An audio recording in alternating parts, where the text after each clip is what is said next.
traditional keepers of this land, and specifically our neighbors of the Alderville First Nation, with a formal territorial acknowledgement. Welcome to the Gunshot Treaty Lands of 1788. It is on these lands and along the shores of the Big Lake that the Mississauga Anishinaabe met with the Crown to facilitate the opening of these lands for settlement. Let us be reminded of the responsibility we all share in respecting these lands and waters that give us life and sustain our livelihoods. Thank you. Oh. Today's format will include the first 45 minutes dedicated to questions that have been prepared based on feedback from our members and the Chamber advocacy policies. The final 15 minutes will be open for questions from the audience. The meeting will be recorded, and barring any technical issues, will be shared through the Chamber YouTube channel.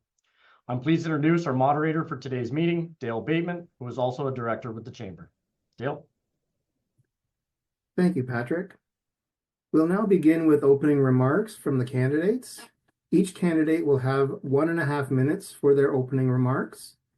Our first speaker is John Goheen, candidate for the Liberal Party. John? Thanks, Dale. And I'd just like to thank everybody who's here. These meetings are a great way for us to connect with constituents and connect with organizations across the riding. I just wanted to start off by saying that I am a husband and a proud father to 3 amazing boys. They keep me busy and active all the time. It's like having puppies at home all the time. They're always climbing all over each other. I also have been an educator for the majority of my professional career in communities all across this riding, and I actually am currently working out of the Campbellford area, although I am on leave at the moment. I feel at this time we really need to turn ideas into positive realities for the people here in our riding. For the last 18 months, I've focused on 3 critical areas: affordability, sustainability, and productivity. Given what is going on south of our border, we have to have leadership that is prepared to stand up to someone who is no more than a bully. We need to make sure we have a strong leader, and I have encountered bullies throughout my career, and I know what it takes to stand up to one. I also just want to thank my fellow candidates who are here today for their participation. It's always great to see them and to have a chance to discuss issues. Thank you. Thank you. Our next candidate is Christina Wilson, representing the Green Party. Christina? Hello, everyone. My name is Christina Wilson, and I'm representing the Green Party today. I apologize for the chaotic background. I am still at work and was a little bit late logging on because I was dealing with a school issue.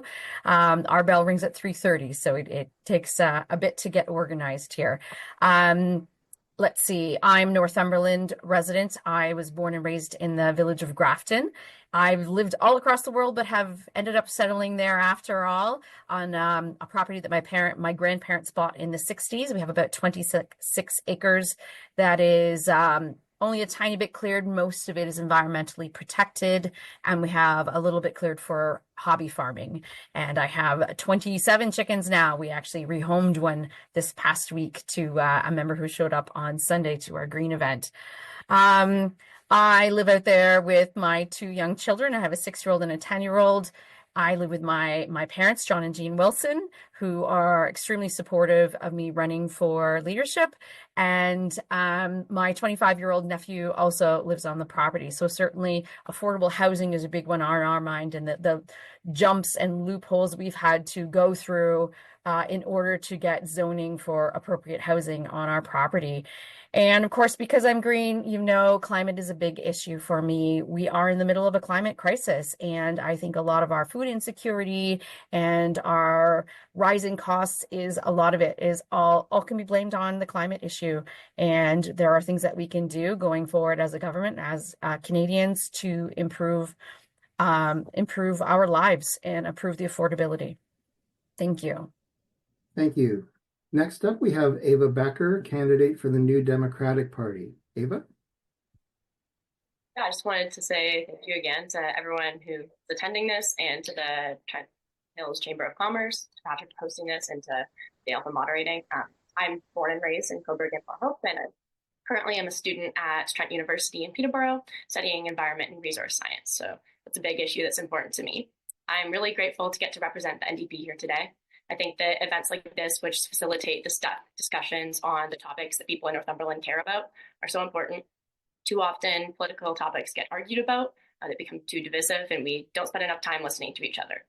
The NDP has a number of policies which serve the business community. I'm excited to get to talk about a few of those today and just get an opportunity to share in general. The NDP and I have a strong passion for increasing affordability, safeguarding, creating jobs, which is so important right now more than ever with things going on to our south. It's a big part of why I'm running in this election.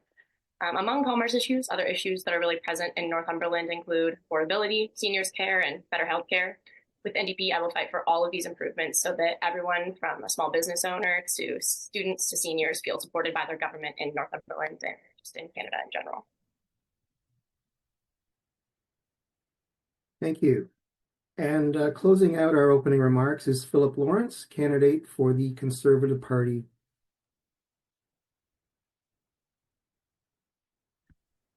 Thank you. I'm Philip Lawrence, and I've had the privilege of being the Member of Parliament for Northumberland-Clarke since 2019.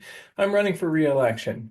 And during my time as a Member of Parliament, I was one of the most active legislators bringing forward multiple private members' bills. Three of which to note are: one was to help charities, and specifically charities who did international work, to allow them the ability, free of red tape, to help all over the world and help the good people do good work. I also sponsored a bill to help farmers. Specifically, it took off the carbon tax off natural gas and propane, which is important as farmers are price takers, and so the additional costs that came from the carbon tax hurt our farming community as it did our entire business community. Finally, I had a private member's bill that was with respect to human rights. It sought to bring coverage and bring awareness to individuals who are being held as prisoners of conscience around the world. Too often in the international community, economics are put before human rights, and this was my effort to push back against that and to further human rights around the world. Over the last 10 years, we've seen significant economic and other challenges. We've seen that our GDP per capita has actually been the worst since the Great Depression over the last 10 years. We've also seen a record high in crime. We've seen criminals that have repeated the same offense time after time, some 40, 50 times. Worse, we have some folks who have been arrested and then 48 hours have committed the similar offense and arrested yet again. This needs to stop. I believe in a Canada where everyone has potential. I'm here to restore the promise of Canada. Thank you. Thank you, Philip. All right, we'll begin now with our questions. We're starting with a two-part question regarding housing challenges. The first question is specifically talking about municipal incentives. The second question is how you will address the overall housing issue. And we're looking for 1-minute responses. So part A of our question: the current government introduced a housing plan in April incentivizing municipalities to reduce barriers to home construction, such as zoning restrictions and lengthy approval processes. This includes enhancing the Housing Accelerator Fund by $400 million to support plans for 750,000 new homes. What is the feedback from municipalities on this initiative? Will it actually translate into more homes, in particular entry-level homes, and make it easier for developers as well as residents moving from the GTA to Trent Hills? And our first candidate to respond is Christina, please. It is an excellent question, and I am definitely curious to see how it works overall. I'd like to see how it plays out. It's still really new, so is it really going to work? I definitely have a lot of questions about it, and I do know that the Green Party is willing to look at some of the zoning bylaws. I realize that those are provincial. I myself have had to do lots of research with the Ontario building codes in order to get our garden suite extended for another 10 years. We have a Four Seasons trailer on the property, which my parents are currently living in, and we had to get it rezoned because it was my grandparents before that. And we were the first family in Alnwick Haldimand history to get a trailer rezoned as a garden suite for a second set of 10 years. So let me tell you, the research I had to do over the last few years was pretty big on that one. So anything we can do to help, because I mean, we have an aging community that really needs to be looked after, and we really need to look at creative options like multifamily homes, or looking at putting more than one home on properties and looking at that secondary and tertiary housing ideas and options. There needs to be lots more creative thought on how homes are built and how we can make it more affordable for everybody. And ultimately, it comes down to the municipalities, but Ontario Building Code, or the provincial building codes in general, go over everything. And there's got to be a way to make things equal so that even a company, if we're going to expand how things are built here in Canada, I mean, if a particular company happens to be in Manitoba, but they're the best person for the job, they might not know the building codes for Ontario. Like, there's got to be a way, similar to what the lawyers did. The lawyers all got together and All right, Christina, your time is up. Is there a way to make the timer visible? Like, I know some of the other groups, there was 15-second cards and things. Oh, okay. Thank you. Thank you, Christina. Our next candidate to respond is Ava, please. Can I just have the first part of the question repeated? Yes. The current government introduced a housing plan in April incentivizing municipalities to reduce barriers to home construction, such as zoning restrictions and lengthy approval processes. This includes enhancing the Housing Accelerator Fund by $400 million to support plans for 750,000 new homes. What is the feedback from municipalities on this initiative? Will it actually translate to more homes, in particular entry-level homes, and make it easier for developers as well as residents moving from the GTA to Trent Hills? Okay, so yeah, I agree that I think it remains to be seen whether or not it is effective or not. But I do think that there are other programs other than the Housing Accelerator Fund that can be used. I think there's different ways of incentivizing cities and towns to build high density and truly affordable homes. One of the doing that is ensuring that we make the regulatory process faster. We need to really streamline that because we need to get building fast. An example of a program is the Canadian Homes Transfer, which will reward cities for building high density and transit accessible homes. And when they do that, then they get access to a fund to do so. There's also the Community First Fund, which is another great idea, which supports provinces in helping cities build faster. And it requires cities to have rent control in order to access the fund, and as well as we can also lower development charges and demand that housing strategies work to end homelessness. Thank you. Our next candidate to reply is Philip, please. Thank you. So I had the opportunity at Finance Committee to ask the then Housing Minister, Sean Fraser, as to... I'm sorry, am I muted? It's showing... No? I'm good? Okay, there's a coming up there. Sorry, my apologies. So I had the opportunity at Finance Committee to ask the then Housing Minister, Sean Fraser, about how many homes had the Housing Accelerator built. The answer he gave me was 0. The Housing Accelerator does a great job of building bureaucracy, but bureaucracy is part of the problem, not the solution. Our leader and the Conservative Party has a solution that will really get houses built, such as removing the GST on new houses and working with municipalities, incentivizing those who get building permits out the door quicker, and penalizing those that take too long to get those building permits. And finally, to subsidize the otherwise revenue that they would get from development fees to bring down the cost. Experts have said that our plan will reduce new homes by as much as $100,000 per home. Thank you. Thank you. And our final respondent to this question is John, please. Thank you. I would say housing is one of our core priorities, and I truly believe that we have one of the best plans. We have committed to starting the Build Canada Homes Corporation, and we are about to embark on the largest home building initiative since the end of World War II. We are looking to build modular, we are looking to build fast install homes in order to make sure we can get good homes built quickly using Canadian innovation, Canadian timber, Canadian products, and Canadian workers. We also are looking at, as a Liberal government, at expanding the Canada Infrastructure Fund to ensure that municipalities are made whole for infrastructure, development charges that we want to see them reduce so that they can get built faster, get homes built faster, pardon me, as well as ensuring that we move to a single site of assessment. So rather than multi-levels of governments involved in assessments, we will honor a single source assessment of a development to ensure that that property can get built right away. Thank you.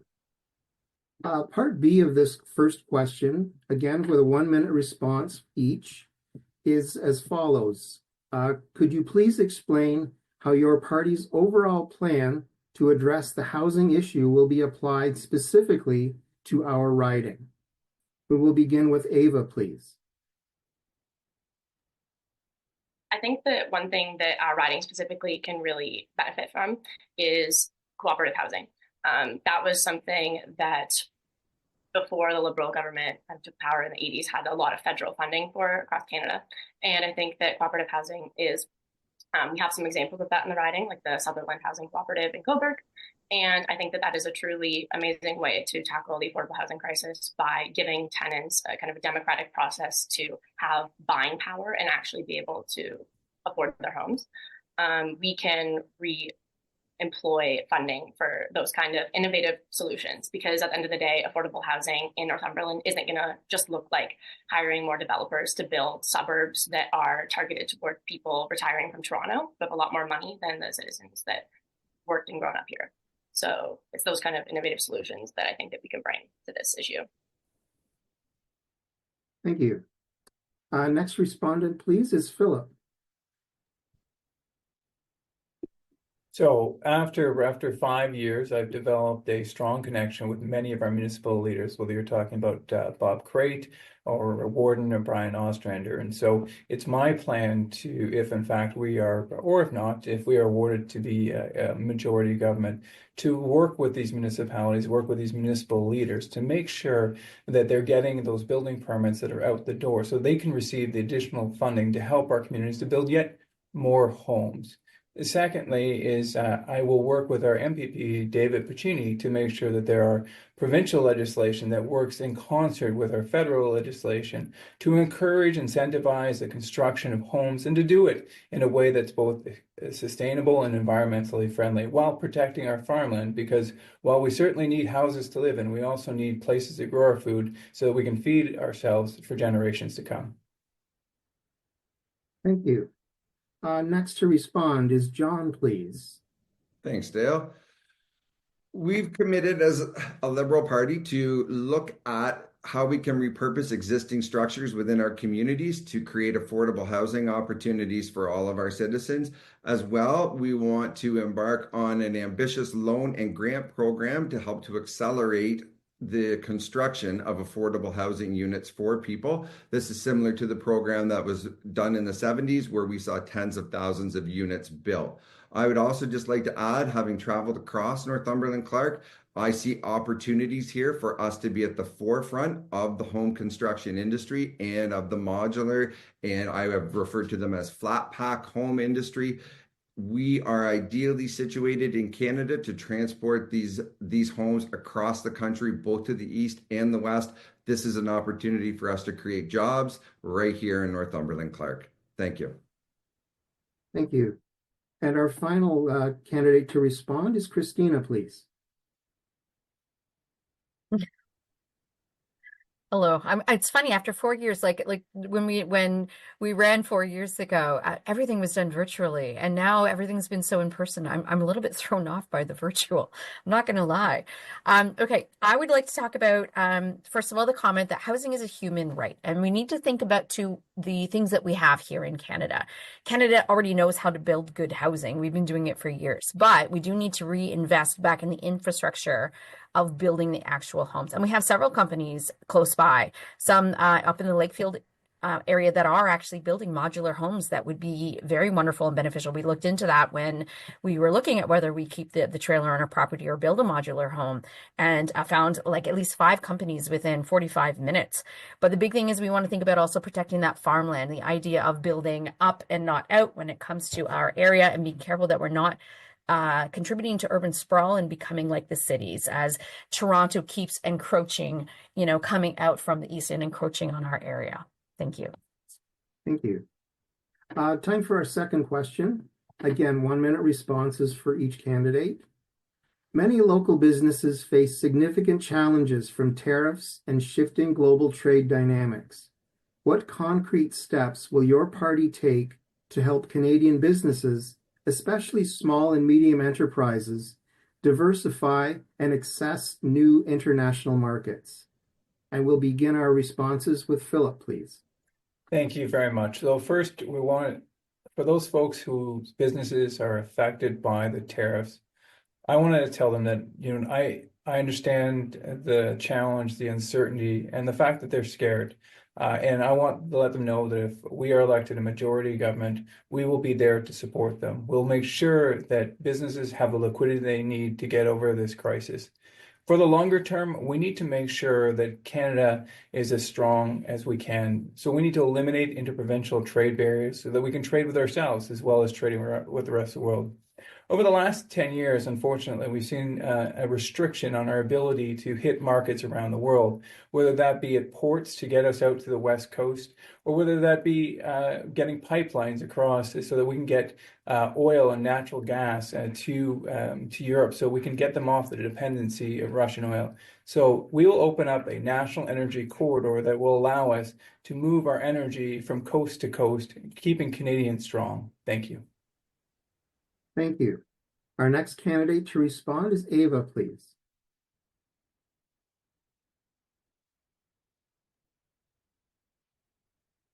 Yeah, I was muted. Okay, so protecting people and jobs is good for businesses and communities. We all know that.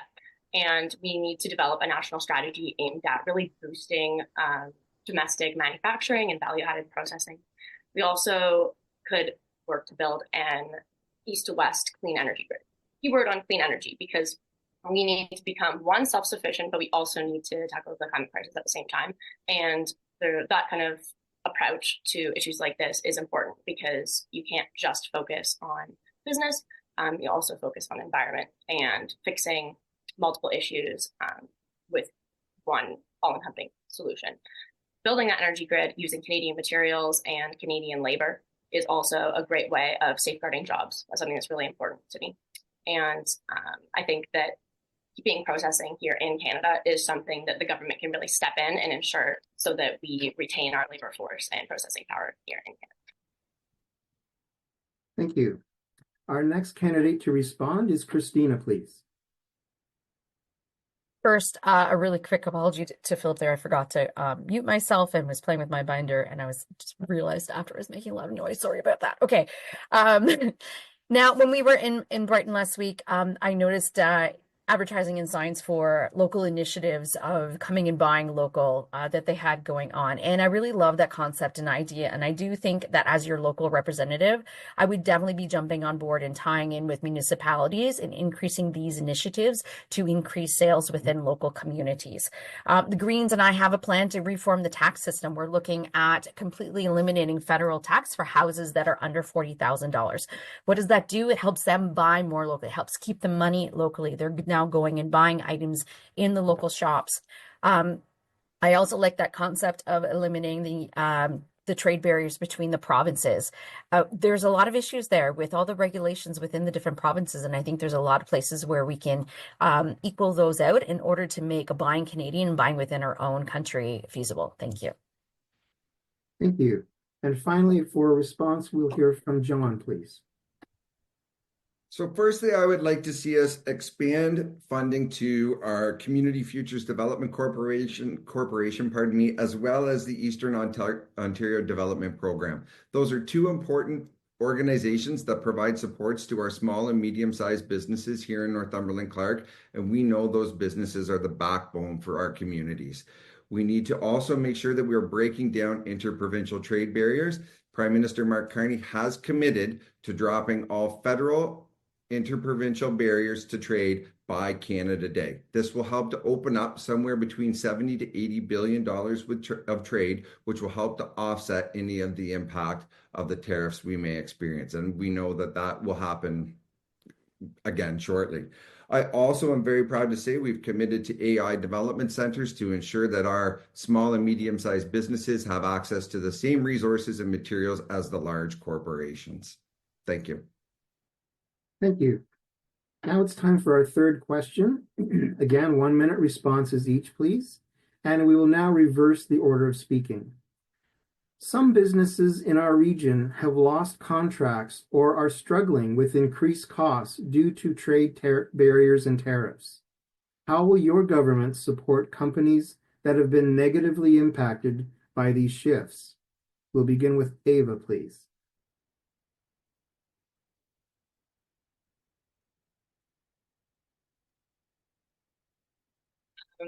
Yeah, I'm also just a bit rusty with my Zoom skills here. Yes, so communities and just in general, people's jobs who are being severely impacted by these tariff issues. We need to safeguard those jobs. And we can do that through providing big investments in Canadian infrastructure using Canadian materials, as previously said. We can also build that east to west clean energy grid, which will generate a lot of labor capacity. And we support using money collected from retaliatory tariffs on our border to support those sectors being most hard hit, like auto, steel, and cement. And we would like to remove GST from essentials such as home heating or buying Canadian vehicles. Those sort of things should not have GST on them in these kind of conditions where people are struggling and wondering if they're going to have a job in the coming months. Thank you.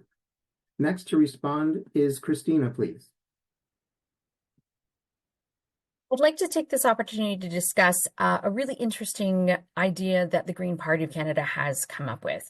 We've got the idea of really pushing economic sovereignty.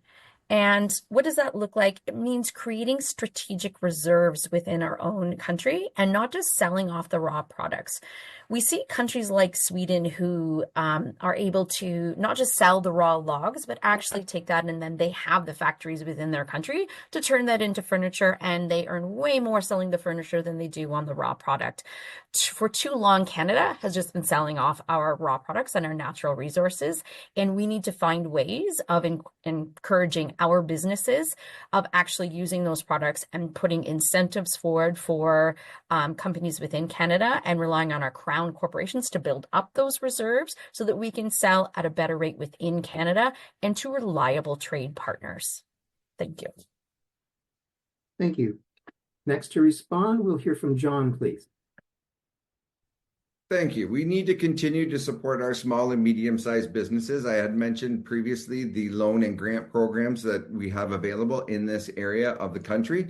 We need to ensure that there's adequate funding to support our entrepreneurs in exploring and expanding productivity through access to the latest manufacturing technologies. Also, we need to make sure that they have access to AI. AI is a game changer for many of our companies, and it will help them to determine the best systems to develop and produce product, thereby enabling their employees to work smarter, not harder. It's not about replacing people, it's about making people more efficient.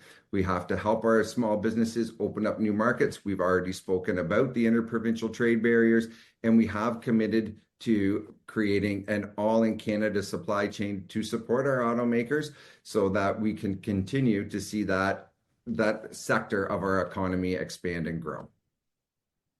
Thank you. And finally, to respond, we'll hear from Philip, please. Do you mind just repeating the question? Certainly. Some businesses in our region have lost contracts or are struggling with increased costs due to trade barriers and tariffs. How will your government support companies that have been negatively impacted by these shifts?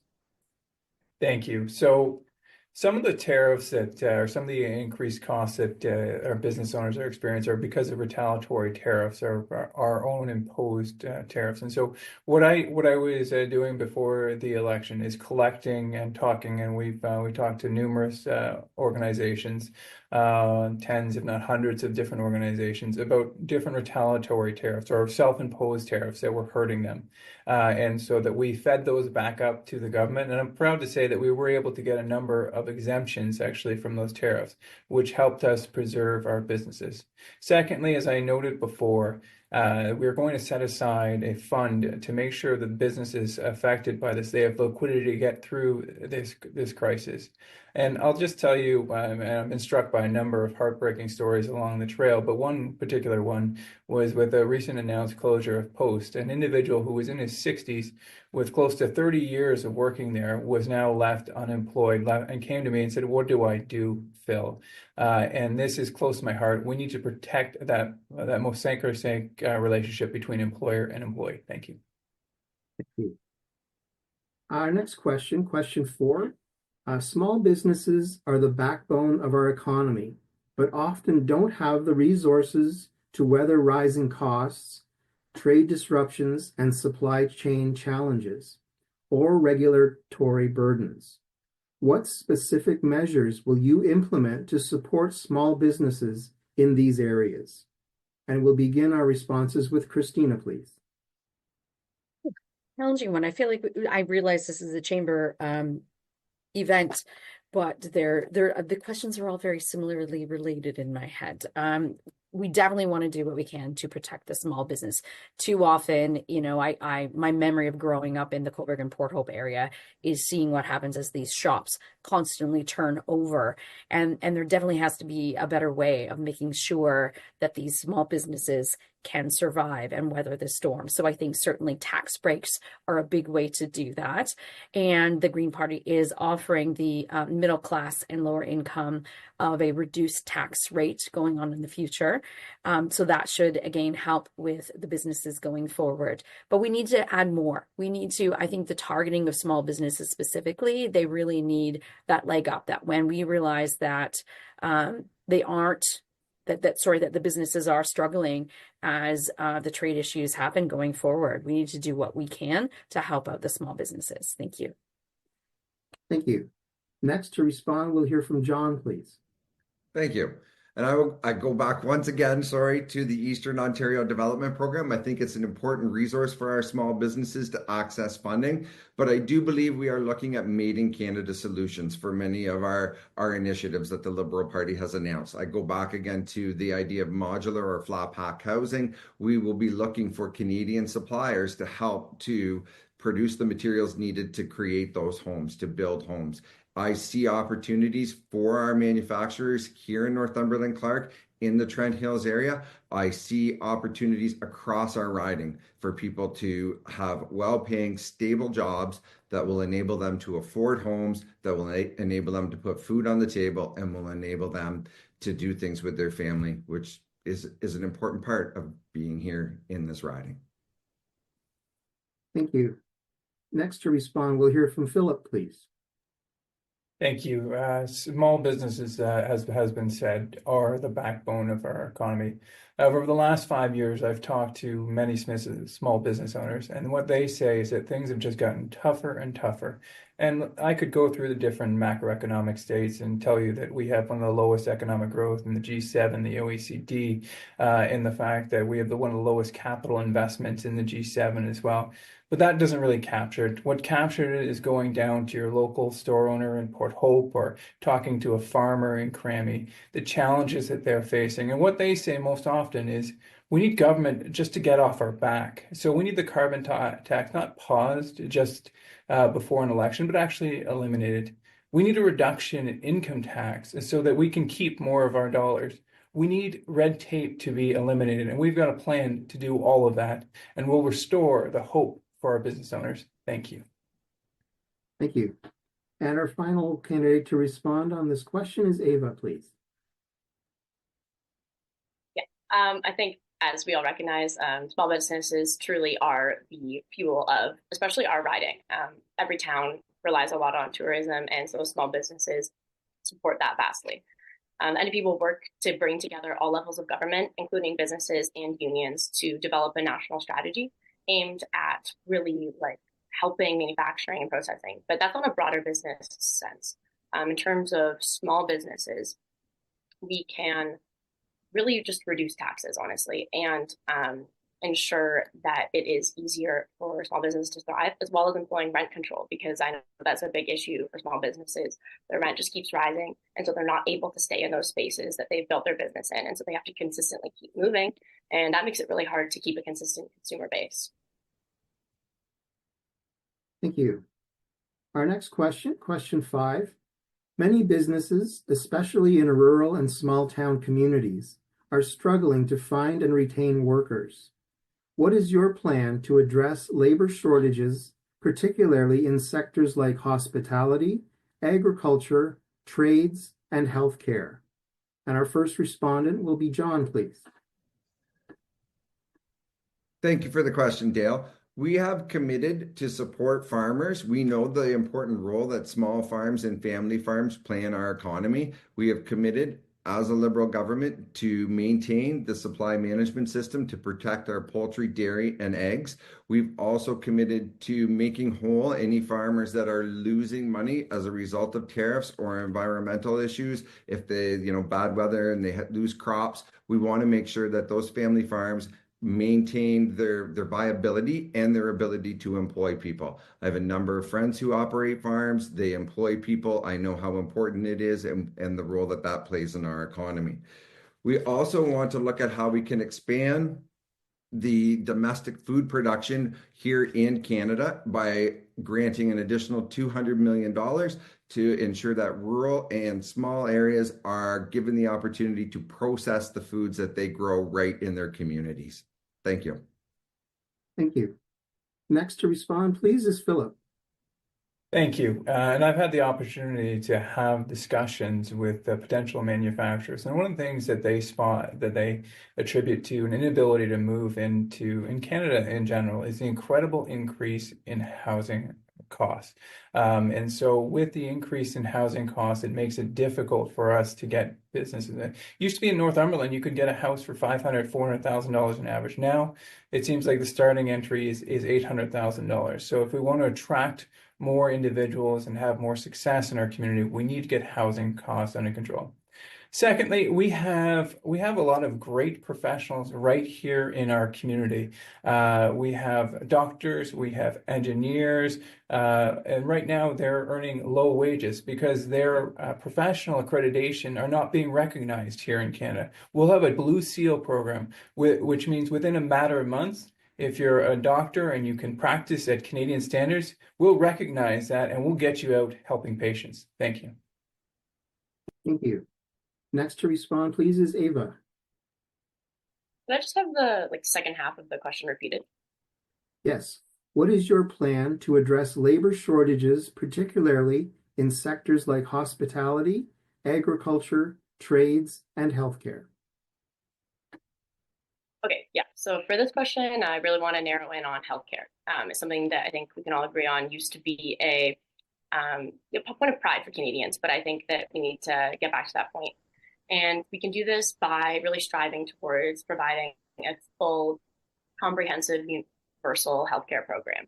We've made progress over the past few years. We now have diabetes medications, free and birth control, as well as the dental program that's getting started up. But we need to do more. And by doing this, part of that involves strengthening the Canada Health Act.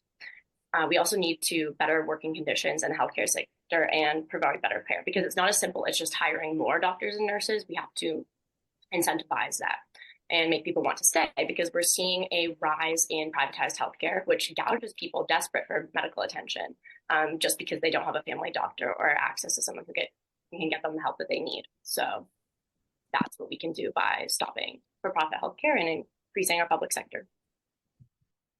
Thank you. And finally, we'll hear from Christina. Hard to keep my thoughts on one aspect. It's a very big and loaded question, but I believe, like Ava, I'm going to focus on the healthcare aspect on that one. There definitely is a shortage of workers in our healthcare area. And one of the things we can do on that one is looking at the regulations across our various provinces and territories, because one person who's trained in one province might not necessarily be able to work in another province with those same qualifications. And what we can do is focus on doing that so that healthcare workers can move equitably between all the different provinces and territories and go where they're actually needed. The other thing that we can do is, sorry, my mind is blanking for a sec.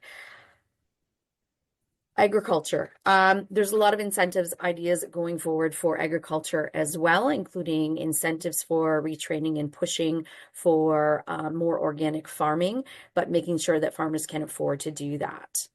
Thank you. Thank you. Our next question, question 6. Many small businesses are trying to modernize and adopt digital tools, but they need support to do so. Will your party offer funding or support to help small businesses digitize, compete online, and stay resilient in the digital economy? We'll begin with Philip, please. Thank you very much. This is a great question. And Canada has had traditionally some of the best ideas and some of the best minds in the entire world. The challenge is that there is a gap in between the generation of ideas and the commercialization of them. That has meant that we've had literally trillions of dollars in ideas that have left for Silicon Valley and other places around the world. And so we need to put in place innovative solutions such as patent boxes and other ideas that incentivize Canadians to develop their ideas not in Silicon Valley, but in Waterloo, in Ottawa, and right here in Cobourg and Port Hope. And so we have a number of innovative solutions to make sure those ideas stay right here. And when those ideas are here, it's more likely that we'll have our small businesses given access to those great ideas. And we'll work with those small businesses to make sure that we have the most inventive in the world. But overall, if we just give small businesses more resources, they will be more successful. Thank you. Next to respond, please, is Ava. So in terms of specific policy that involves helping small businesses specifically digitize, we don't have that. But I think that in terms of small businesses requesting what they need, I mean, at the end of the day, small businesses know what they need most. And if they have the resources that they need to succeed and the tax breaks that we plan to give them, then I think that they can seek out that digitization themselves. I do think that we recognize that online shopping, digitization, when we're in that digital age, I think everyone needs to have the resources to move towards that. Yeah. Thank you. Next to respond, please, is Christina.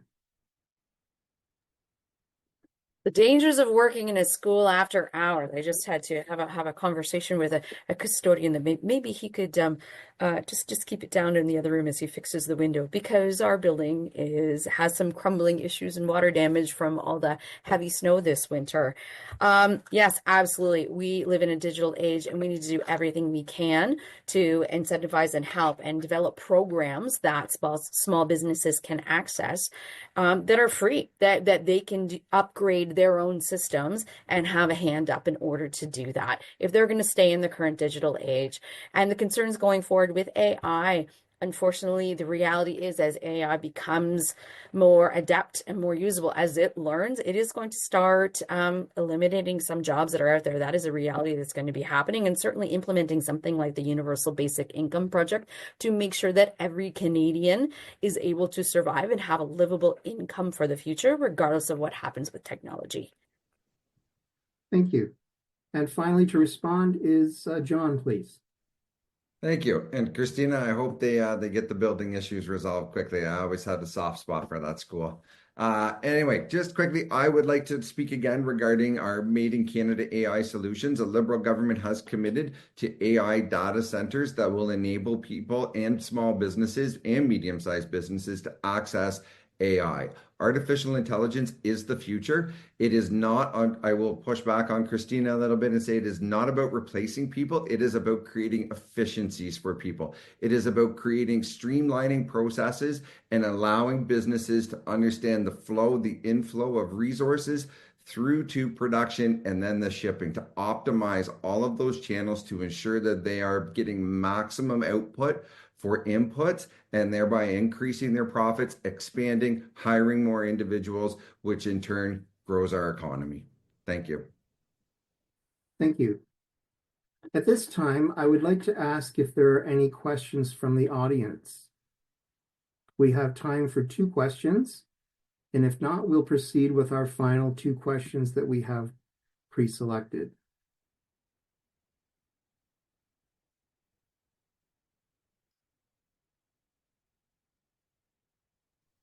I have a question. All right, go ahead, please. I'm Julie Whiteman with Royal Heritage Realty.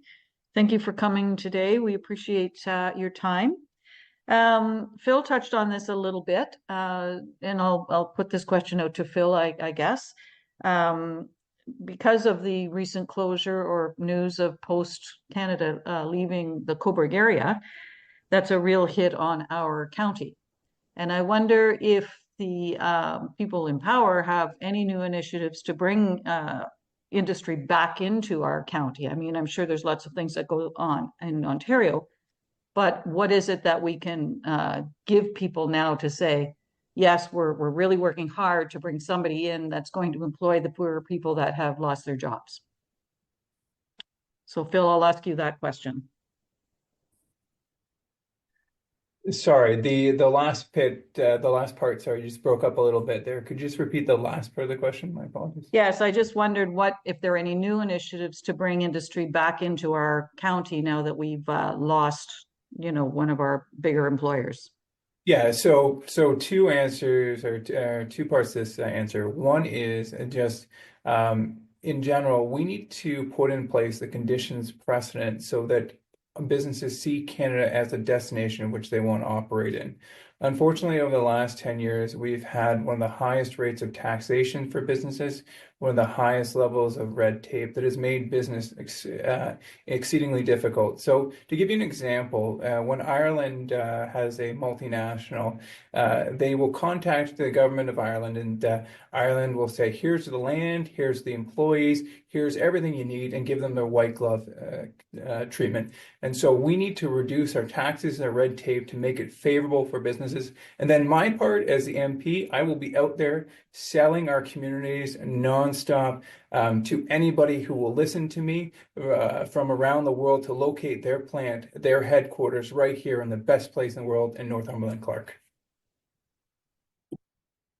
Thank you, Philip. I'd like to ask any of the other candidates if they'd like to respond to Julie's question now, please. Yes, I could respond to that, please. Go ahead, John. Thank you for the question, Julie. And yes, Post Foods has impacted approximately 300 employees. I understand they're closing at close to around the end of December or beginning of December. I actually have friends who are employed at that plant who are impacted by the closure. Mark Carney has committed $200 million to a domestic food processing fund for rural ridings so that food products can be produced right there. I think that money would be an appropriate fit here in Northumberland-Clarke, and I would advocate as your MP very strongly to see money allocated so we could have another processor take over that plant and retain the jobs that are there. Thank you. Any response from Ava or Christina?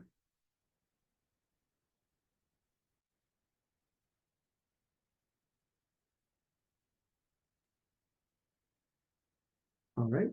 Any other questions? Sorry. Well, no, just like similar to the other people, I do have friends that are very heavily affected by this. One of my very close and personal friends is an employee of Post, and I couldn't believe the news when I heard it, and I was messaging her right away on what's going to happen for her in the future. Yeah, it's a crazy idea, and that plant has been around for years as a teenager. I can remember walking into my high school, and if the wind's blowing the right way, then you can smell cereal. On an opposite day, it might be dog food, and Gaines is no longer in Cobourg. We have survived, we have rolled forward, we have developed new things, and I do have every faith in the future. One of the things that the Green Party is doing is that concept of buying Canadian first, and if we can come up with new ideas for products and investing in new technology, that could be developing some sort of new technology to create new jobs in our community, and I'm all about that, all on board for that. Thank you. Ava, would you like to respond?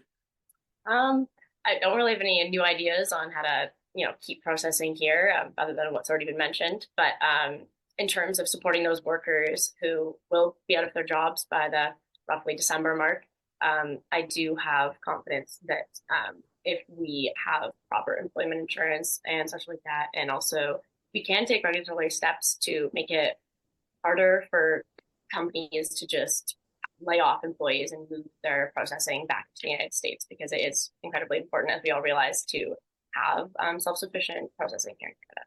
That's all. Thank you. Are there any other questions from the audience?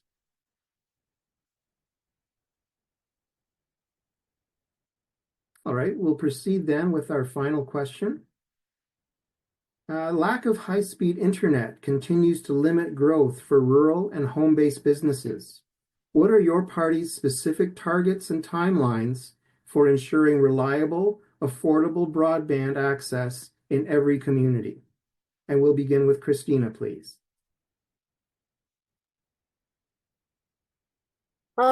Not going to lie, this is going to be a question that I need to do a little bit more research on. I definitely support the development as someone who has multiple people living in a house where we have line of sight internet. It is very frustrating some days when everybody is home and on the same internet and I can't access it.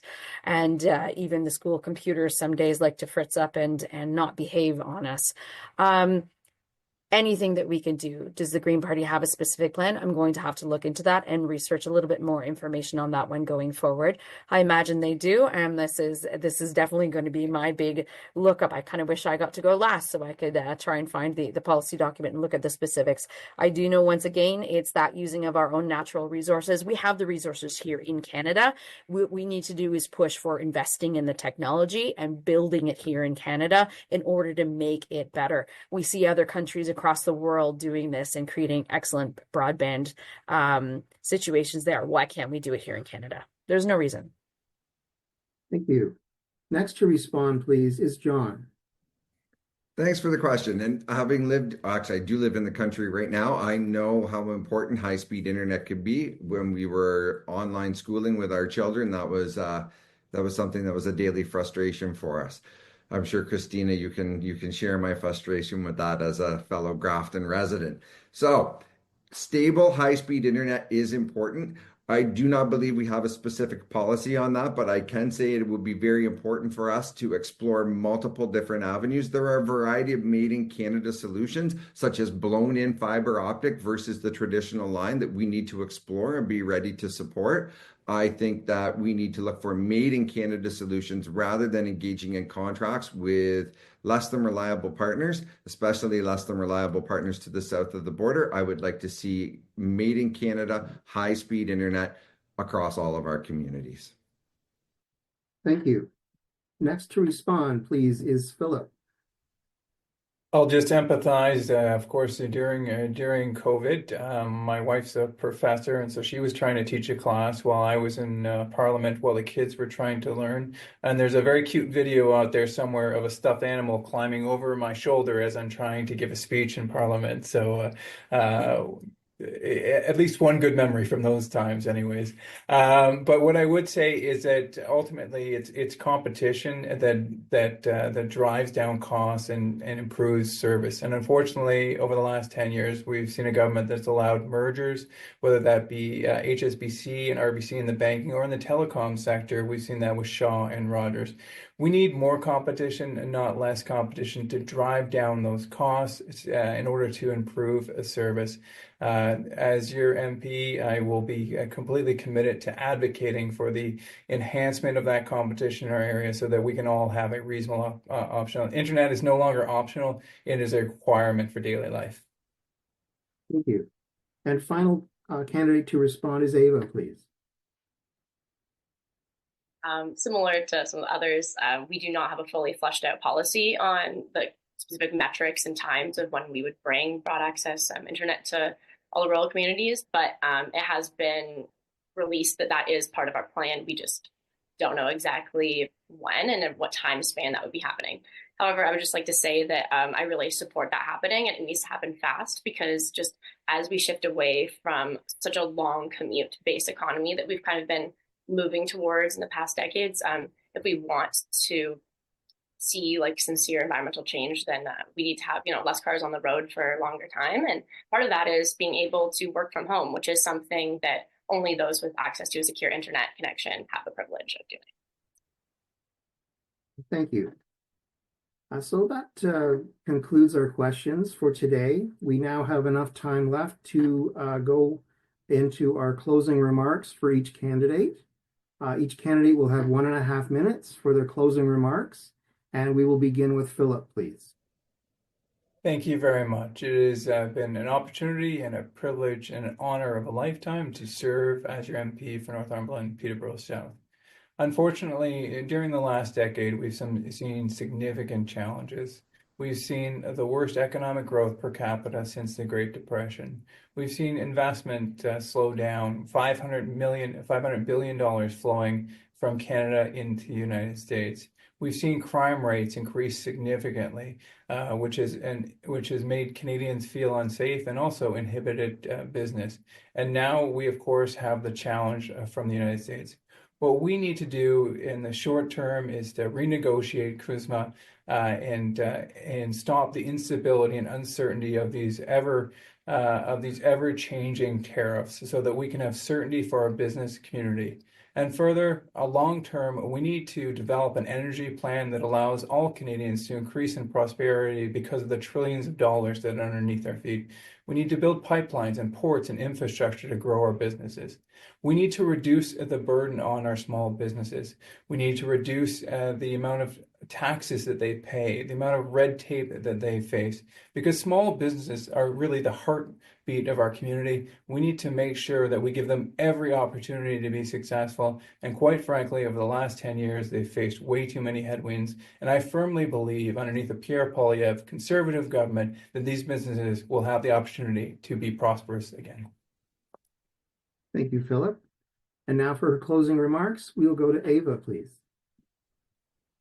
Every election is important, but this one in particular, a lot of people are paying extra attention to, and for good reason. Our sovereignty is being threatened by the United States, a country that used to be our closest ally and trading partner.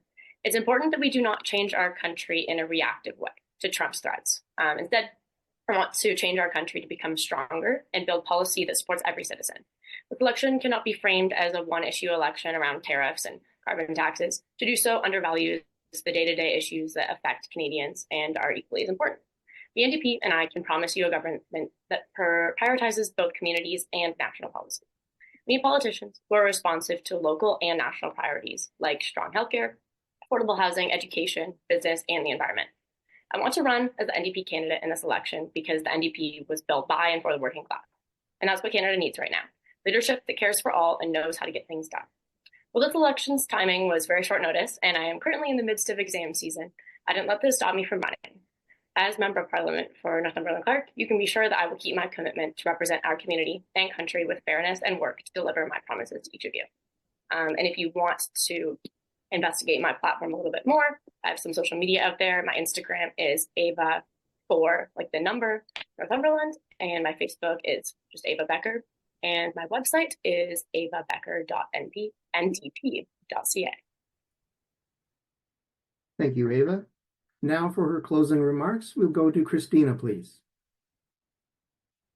Hi, everyone. I really want to thank especially all of you for coming out to this virtual event today, and especially big thank you to the organizers of this event as well. Thank you to Nancy, Patrick, and Dale, and even Julie for her lovely question. I really want to highlight and just remind everyone that we are in the middle of a climate crisis, and it's not a joke. I know I sound a little bit like a broken record, and it's not what people want to talk about, but it needs to be highlighted in every platform. I want a future for my children. I want a planet for them to be able to grow up on, and it is our duty as the current adults that we need to look at ways that we can make our society more sustainable and more earth-friendly, as it were. Climate change is affecting the crops. It's affecting food costs. It's creating food insecurities everywhere. We need to do what we can to protect our farmland, to reinvest in agriculture, to invest in affordable housing, to invest back into healthcare and creating more jobs so that our society is looked after on every level. We need to invest more into daycares as small businesses. You know, the wait lists are ridiculous for the amount of spots that are in our communities. And by putting money into creating those, I think that's investing in a future to get more individuals into the workforce and working and helping to fill those holes that we have. Thank you. Thank you very much. And finally, for his closing remarks, we'll go to John, please. Thanks, Dale. I have said before that this is one of the most important elections in generations. Our neighbor to the south has clearly declared an economic war on Canada, and Donald Trump is trying to tear apart the very fabric of our country. We need an individual as our prime minister with the ability to combat this, and I would argue that there is no one better qualified to do this than Mark Carney with his national and international skill set. We can't stand idly by and allow decades of economic trade and prosperity to be destroyed. I'm proud to be part of Team Carney. We have a plan to combat Trump and to deal with tariffs. We have a vision for Canada that includes everyone. This is not based on never-ending attacks and slogans. We need leadership that is not about partisanship, but about collaboration. My personal goal is to fight for the communities and individuals in this riding every day if I'm elected as your MP. I want to always be thinking about the ways that I can lend my support to the benefit of every municipality and person here in Northumberland-Clarke. We have a world-class riding, and it will remain that way. I've said from the beginning that there is much at stake in this election. I thank you for coming out. I thank you for organizing this, and I thank you for considering me for your vote. You can find out more information at johngoheenliberal.ca. Thank you very much. Thank you, John. And finally, I would like to thank all of the candidates for joining us today. We appreciate your time, insights, and interest in serving our community as an elected representative. Thank you and have a terrific day.